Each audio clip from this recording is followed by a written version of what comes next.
Hey guys, welcome back to my follow-up video for my PCONC Pathfinder. So I've made quite a bit of upgrades and progress since my last video, which was a day 1 update.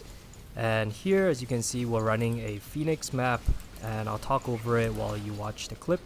So basically the character has been a blast since league start. It is extremely smooth to progress the character, and I was basically running on a Fall Link and Bomber setup all the way until I kill Eater and Exarch. That was when I farmed enough currency to make some upgrades that I'll showcase here in just a second. But the character works perfectly fine on a Fall Link and Bomber. The damage is more than enough, and it's also very tanky. It has a evasion base with max caps out spell suppression. And right here the clip, as you can see, I don't have a Mercenary with me because it died at the beginning of the map, unfortunately. I was playing around with different Mercenaries, but I do want to go over which one I think has been working well for me so far. The Mercenary actually complements this character quite well with the one that we're using, which has a Malevolence Aura and a Temp Chains Curse setup. But as you can see here, otherwise the clear is pretty good. The poison playstyle takes a little getting used to, because you're not really one-shotting mobs, you know, they sort of just melt away over time. So, but otherwise the DPS is very reliable, very consistent. You don't have to worry about a lot of map mods as well, which helps a lot with farming the Atlas, and I'll talk about that as well in a second here. But yeah, just enjoy the rest of the clip, and I'll go over my build at the end of this clip.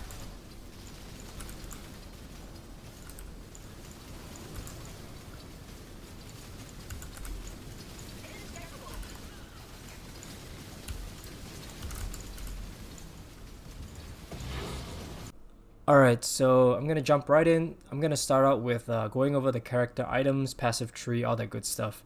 And then I'm gonna talk about the mercenaries that I'll be using. And finally, at the end of the video, I'll go over my Atlas farming strategy as well.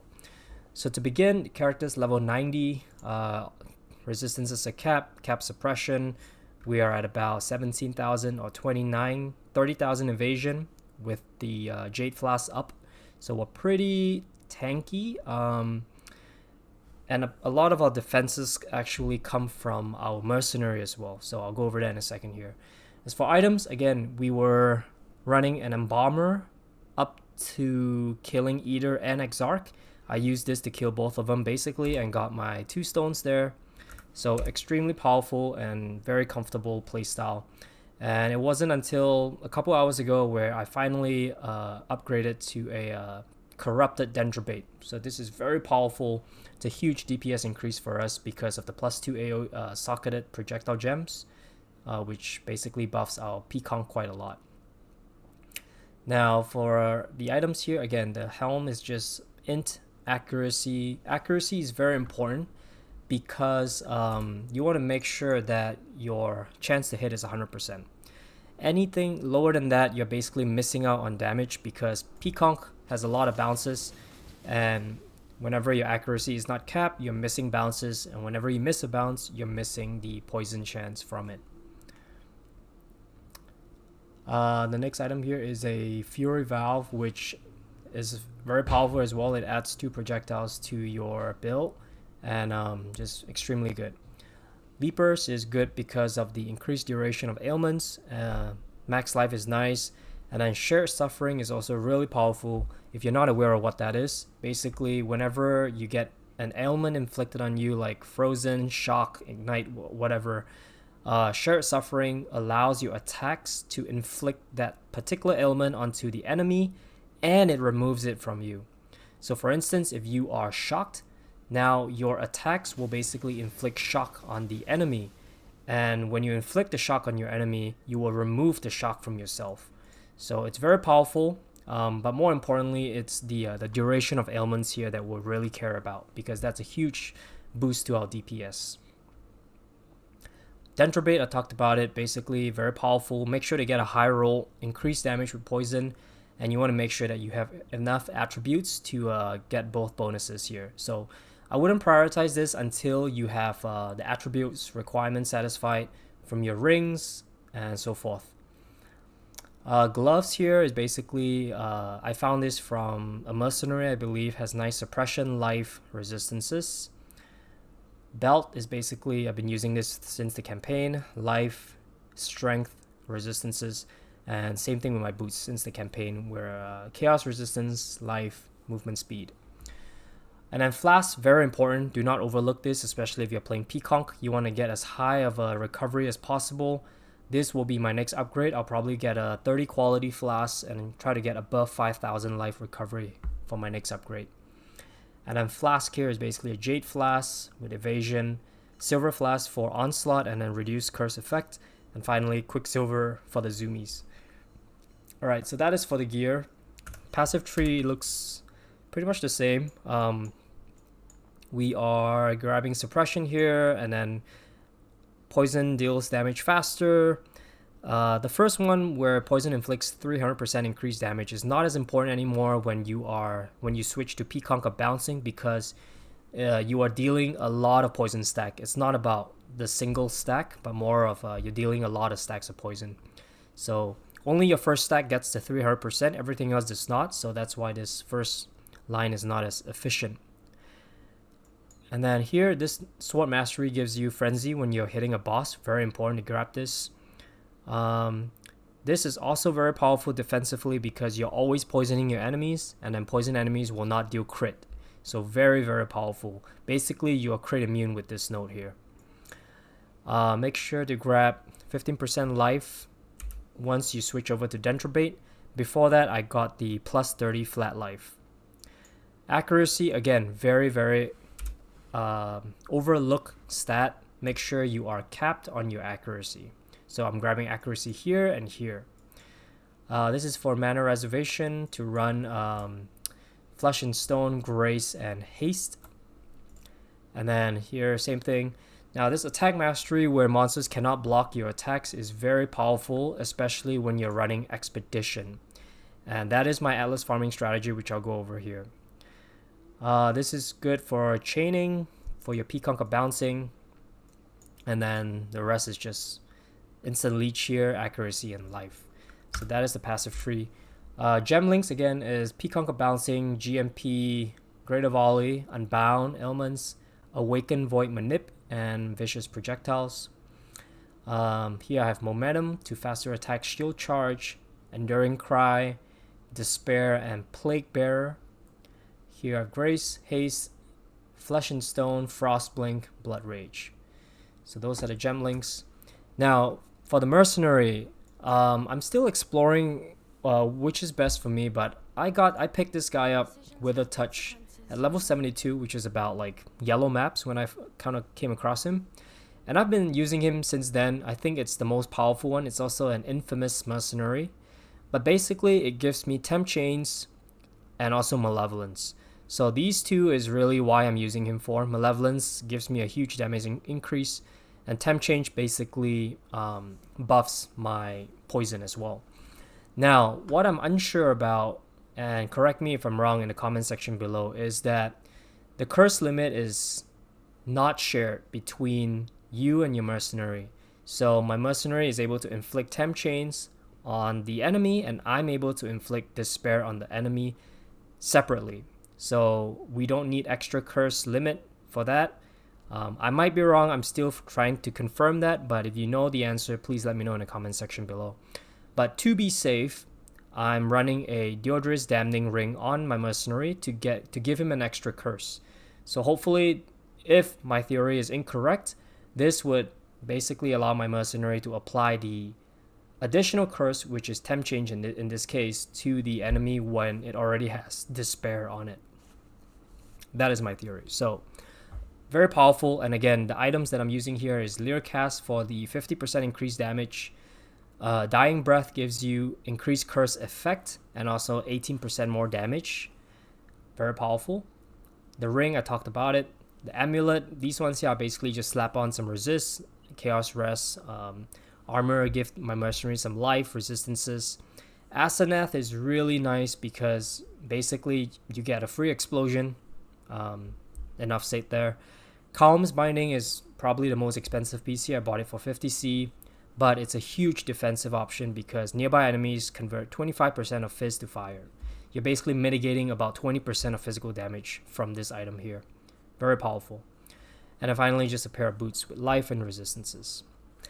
Now, I'm waiting to test out other mercenaries as well. Like, I'm trying to figure out if this lightning guy is powerful.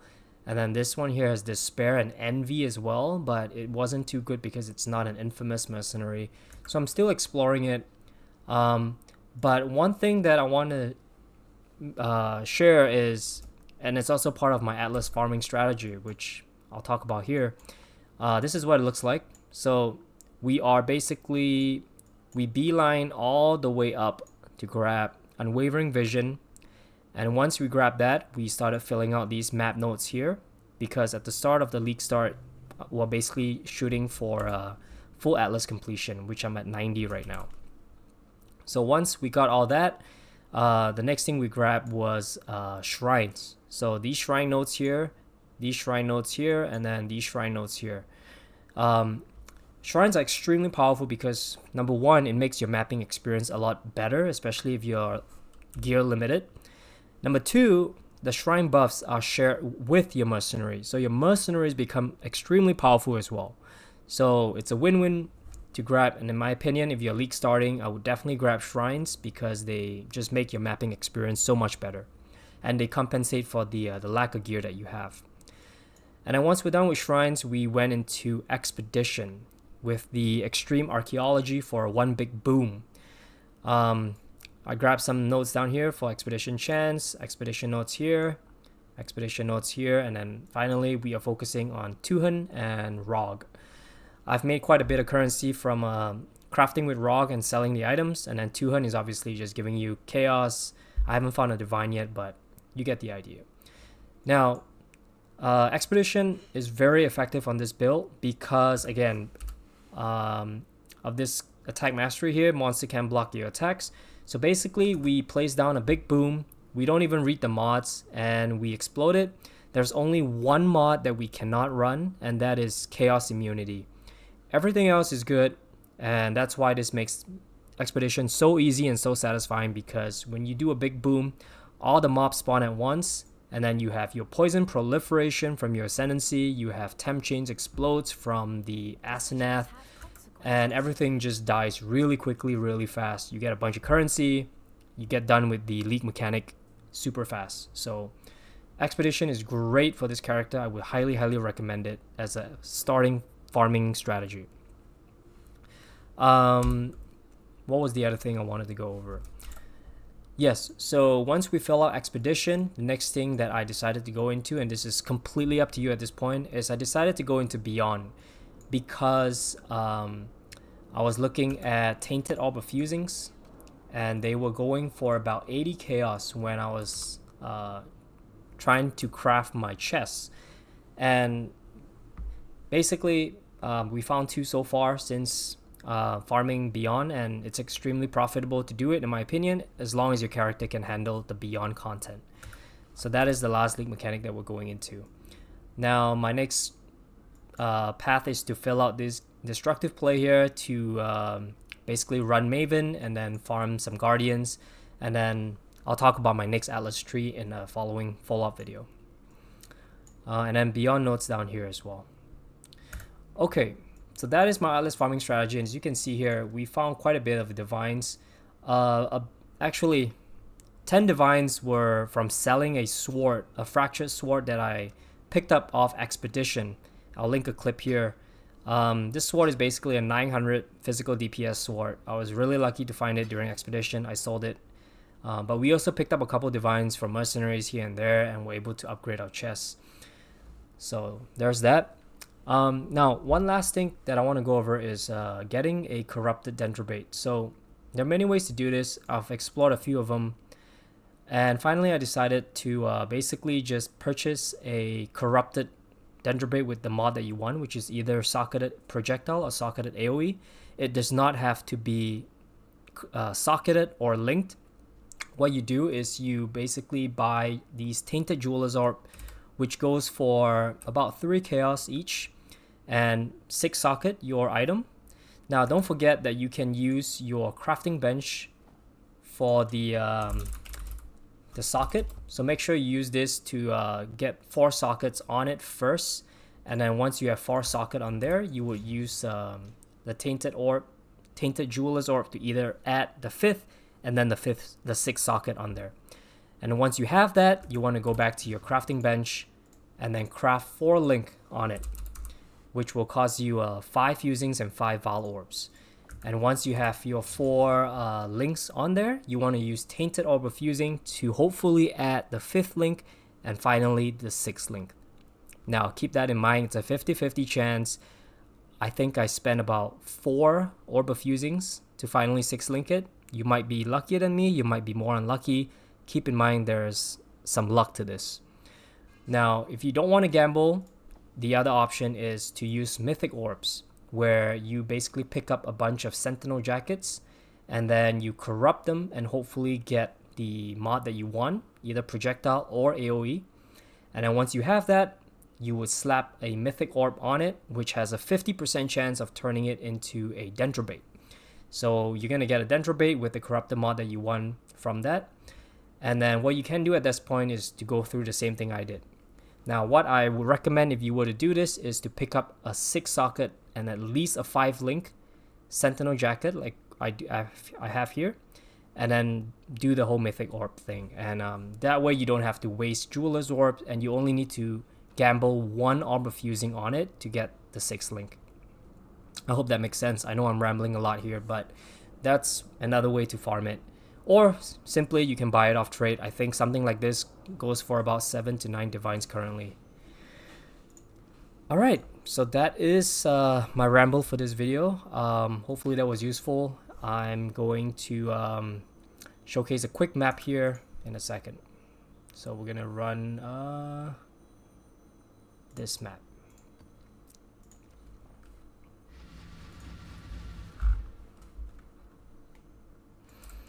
Alright, so we pop Blood Rage, and then our minion is Mercenary is behind us. And then as you can see here, we have a Rog, and we're basically just putting down a big boom.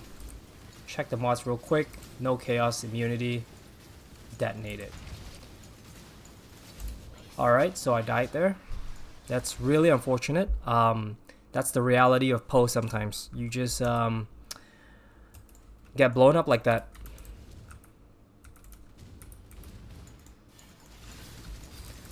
But for the most part, I think I have not died to Expedition really. But you know, for the most part, your poison will take care of everything. You do have to keep an active playstyle here, and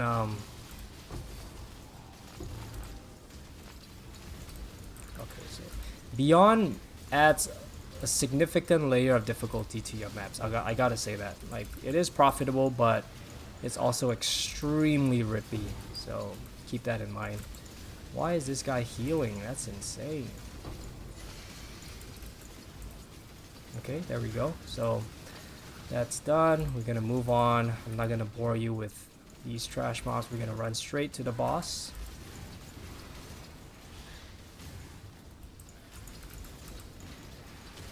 So as you can see, that those are the explodes.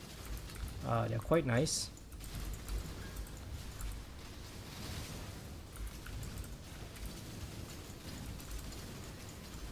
And as you can see, our mercenary is actually still alive, so that's pretty good.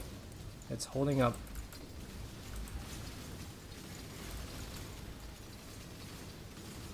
Alright, where is the boss? Give me the boss already.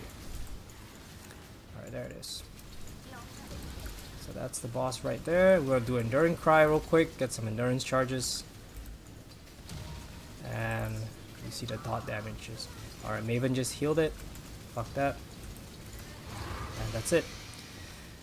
Alright, so I'm going to clear the map later, but hopefully this video is informative. Hopefully you enjoyed it. Leave your thoughts in the comment section below, especially with the curse limit thing. And I'll see you guys in the next video. Bye.